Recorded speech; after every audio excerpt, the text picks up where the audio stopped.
Hello everyone.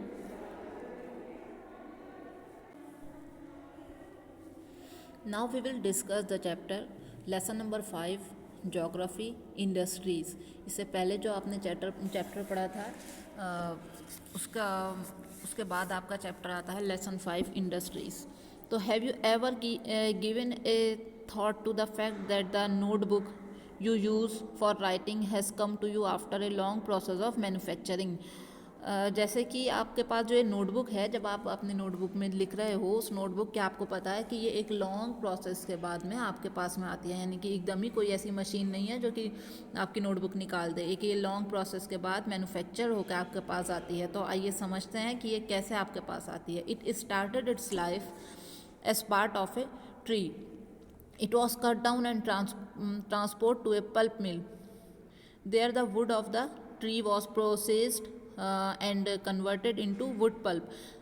ये start होती है कहाँ से? ये स्टार्ट होती है, इसका लाइफ पार्ट जो होता है वो होता है tree. It was cut down, जिसको काटा जाता है, एंड ट्रांसपोर्ट और फिर ट्रांसपोर्ट के ज़रिए इसको कहाँ लाया जाता है? पल्प मिल में लाया जाता है.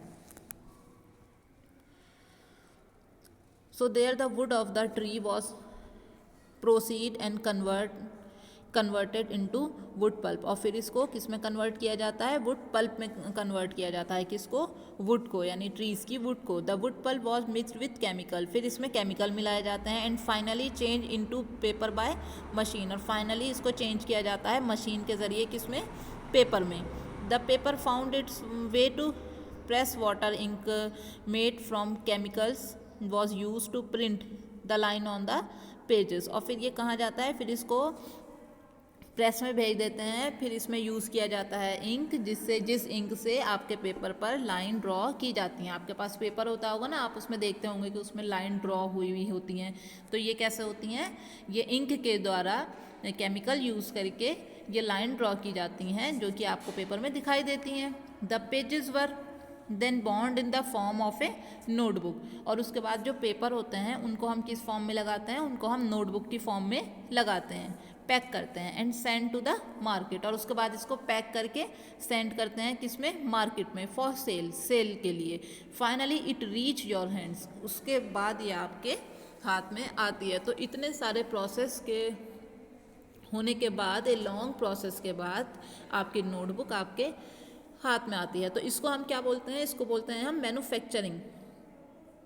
Manufacturing change raw material into products of more value of people. Manufacturing में क्या होता है? रॉ मटेरियल यूज़ करके कोई भी प्रोडक्ट बनाया जाता है. As you have seen, pulp was change into paper. जैसे आपने अभी देखा कि जो पल्प था, जो वुड पल्प था, वो किस में चेंज हो गया? पेपर में चेंज हो गया, इनटू ए नोटबुक. और पेपर किस में चेंज हो गया? पेपर जो है नोटबुक में चेंज हो गया. These represent the two stages of the manufacturing process. The paper made from pulp and cloth made from cotton. ऐसे जैसे पेपर बनाया जाता है पल्प से, ऐसे ही कॉटन बनाए जाते हैं. Have had value added to them at each stage of the manufacturing process. In this way the finished product has more value, the utility, than the raw material than it is made from. So हम अभी अपना बताते हैं industry के बारे में. तो industries क्या होती हैं? जिसमें ये सारी चीज़ें मैन्युफैक्चर्ड की जाती हैं. जैसे मैंने अभी आपको बताया कि वुड पल्प से पेपर कैसे बना, फिर पेपर जो है उसके ऊपर लाइन करी गई बाय मशीन इंक द्वारा, और उसके बाद में वो आपके हाथ में आया. तो ये सारे मैन्युफैक्चरिंग ये मैन्युफैक्चरिंग कहलाती है. और मैन्युफैक्चरिंग कहाँ होती है? मैन्युफैक्चरिंग होती है इंडस्ट्रीज़ में. So industry refer to an economic activity. तो हमारी इंडस्ट्रीज़ क्या कहलाती हैं? ये एक इकोनॉमिक एक्टिविटी है that is concern with production of good. जहाँ पर क्या बनाया जाता है? गुड्स का, चीज़ों का प्रोडक्शन किया जाता है. एक्सट्रैक्शन ऑफ मिनरल्स और द प्रोविजन ऑफ सर्विसेज. तो इंडस्ट्रीज़, आई होप आपको समझ आ गया होगा कि इंडस्ट्रीज़ क्या होती हैं? जहाँ पे चीज़ों का, गुड्स का मैन्युफैक्चरिंग किया जाता है. उसे क्या कहते हैं? हम उसे कहते हैं वी नोन एज इंडस्ट्रीज़. वो इंडस्ट्रीज़ के नाम से जानी जाती हैं. सो क्लासिफिकेशन ऑफ इंडस्ट्रीज़. तो जो इंडस्ट्रीज़ होती हैं ये हमारी बहुत सारे टाइप की होती हैं. तो कौन इसका क्लासिफिकेशन करते हैं? Industries can be classified on the basis of raw material, size and ownership. तो इंडस्ट्रीज़ को क्लासिफाइड किया जाता है किस बेसिस पर? Raw material, size and ownership.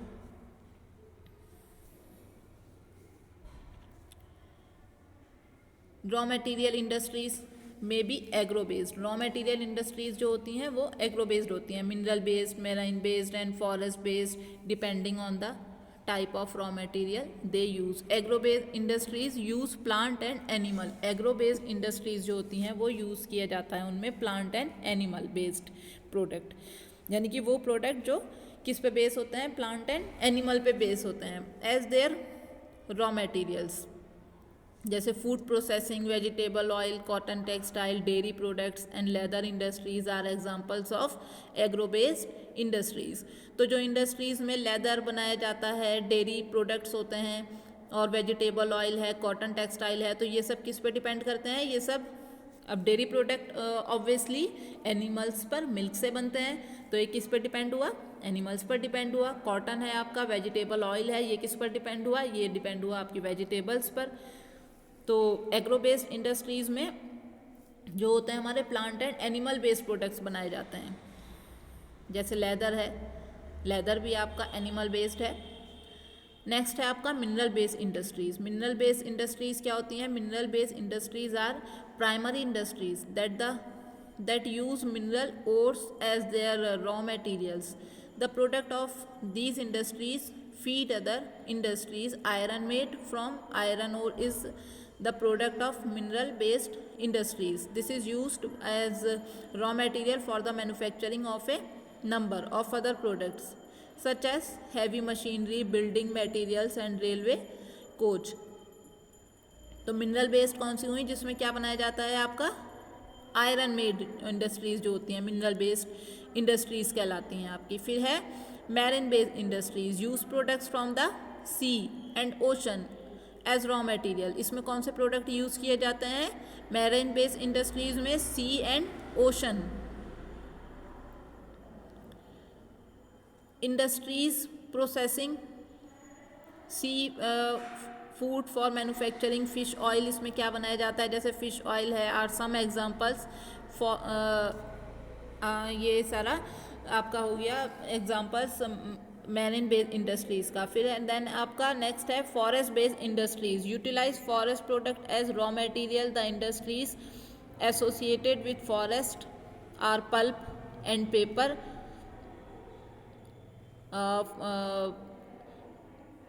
Pharmaceuticals, furniture and buildings. ये हुई आपकी फॉरेस्ट बेस्ड इंडस्ट्रीज। तो कितनी टाइप्स की हो गई आपकी, agro based, mineral based, marine based, forest based industries. Next हम पढ़ते हैं size. It refers to the amount of capital invested, number of people employed and the volume of production. तो जितना बड़ा साइज होगा, जितना प्रोडक्शन होगा, जितना बड़ा प्रोडक्शन होगा उतनी ही बड़ी इंडस्ट्रीज होगी और उसमें इतने ही पीपल जो हैं, एम्प्लॉय जो हैं वो वर्क करेंगे। So based on size industries can be classified into small scale and large scale industries. तो इस बेस पर हम साइज के बेस पर अपनी इंडस्ट्रीज को टू टाइप्स में क्लासिफाइड कर सकते हैं, small scale and large scale industries. Cottage or industries where the products are manufactured by hand by the artisans based weaving, pottery and other handicraft are examples of cottage industries. Cottage industries का example क्या क्या हैं आपके, जिसमें होती है weaving और pottery. Small scale industries are lesser amount of capital and technology. और स्मॉल स्केल इंडस्ट्रीज में जो होती हैं वो कम कैपिटल अमाउंट में, यानी कि पैसा भी कम लगता है और उसमें टेक्नोलॉजी भी कम लगती है as compare to large scale industries. Compare करें अगर लार्ज स्केल इंडस्ट्रीज से, तो जो हमारी स्मॉल स्केल इंडस्ट्रीज होती हैं इनमें आपकी कैपिटल भी कम यूज़ होती है और टेक्नोलॉजी भी कम यूज़ होती हैं as compare to the large scale industries that produce large volume of products. Investment of capital is higher and the technology used is superior in large scale industries. और जो large scale industries होती हैं उसमें capital भी ज़्यादा लगता है और जो technologies हैं वो भी higher होती हैं, superior होती हैं। जैसे कि silk small scale industries, Silk weaving and food processing industries are small scale industries. Small scale industries कौन सी हुई आपकी? Silk weaving and food processing industries and production of automobiles and heavy machinery are large scale industries. और जहाँ production होगा automobiles का और heavy machine का, सो आर लार्ज स्केल इंडस्ट्रीज. तो वो होंगी आपकी लार्ज स्केल इंडस्ट्रीज. फिगर 5.1 में है आपका stage in food processing of, ये फूड प्रोसेसिंग है, फूड प्रोसेसिंग इंडस्ट्रीज है, जो किस में आता है? स्मॉल स्केल में आता है.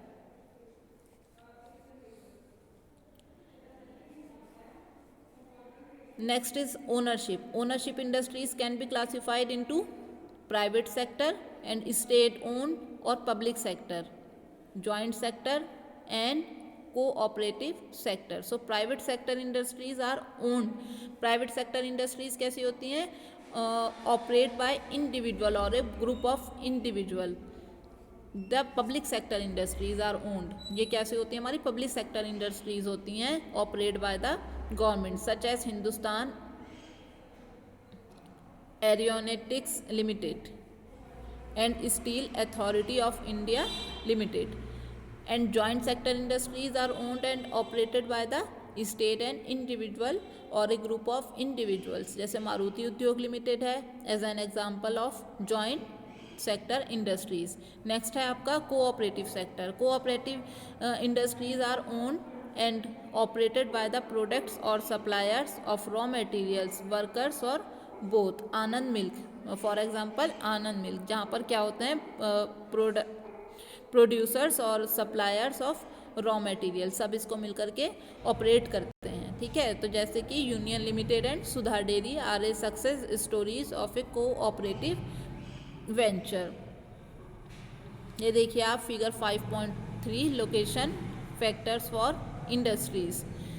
तो ये एक इंडस्ट्रीज़ है. इसमें क्या क्या यूज़ हो रहा है? इसमें लैंड भी यूज़ हो रहा है जिस पर ये बनाई गई है. इसमें पावर, बिजली भी यूज़ हो रही है. इसमें रॉ मटेरियल यानी कच्चा माल भी यूज़ हो रहा है. इसमें लेबर यानी मजदूर, कैपिटल यानी कि फाइनेंस, मनी, और फिर ये मार्केट में जाते हैं इसके प्रोडक्ट, और फिर जो है ट्रांसपोर्ट. ये फिगर मैंने आपको बनाने के लिए भी दिया था अपनी नोटबुक में. जिन बच्चों ने नहीं बनाया हो वो बना लेंगे. सो आज की वीडियो में आपको इतना ही काफ़ी है.